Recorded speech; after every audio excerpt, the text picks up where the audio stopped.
Hello दोस्तों, आज का चैप्टर उत्तोलक से है। उत्तोलक है क्या? तो उत्तोलक एक प्रकार की मशीन है जो हमारे काम को आसान बना देती है। उत्तोलक की दक्षता 100% से कम रहती है। उत्तोलक का 3 बिंदु होता है। एक भार बिंदु, वह बिंदु जहाँ पर वस्तु होती है उसे हम भार बिंदु कहते हैं। दूसरा अलंब बिंदु, वह बिंदु जहाँ पेच लगा होता है।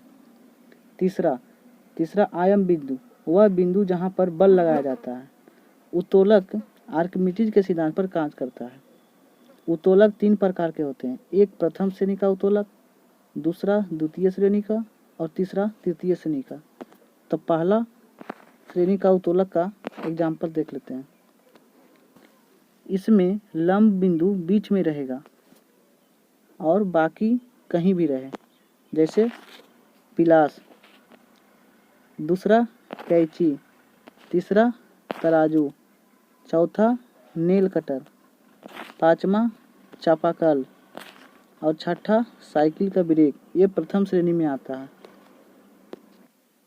सातवां शीर्ष, आठवां सड़सी।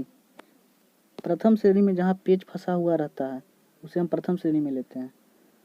दूसरा श्रेणी में वह वस्तु बीच में होता है, जैसे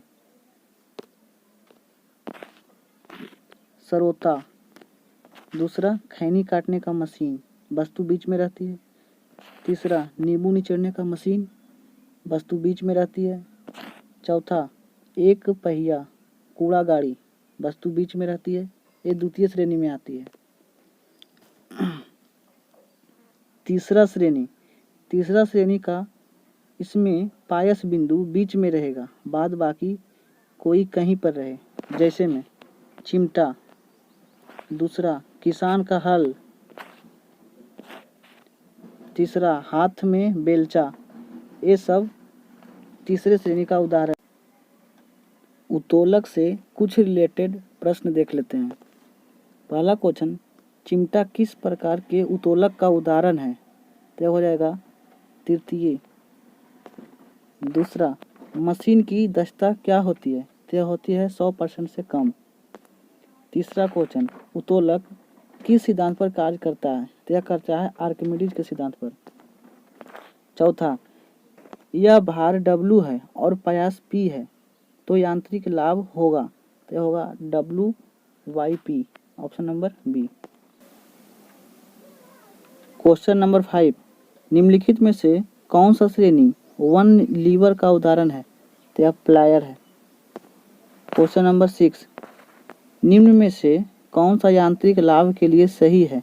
तो यह हो जाएगा भार बटा आयस। क्वेश्चन नंबर 7, निम्नलिखित में से कौन प्रथम श्रेणी का उत्तोलक है? तो हो जाएगा सरोता।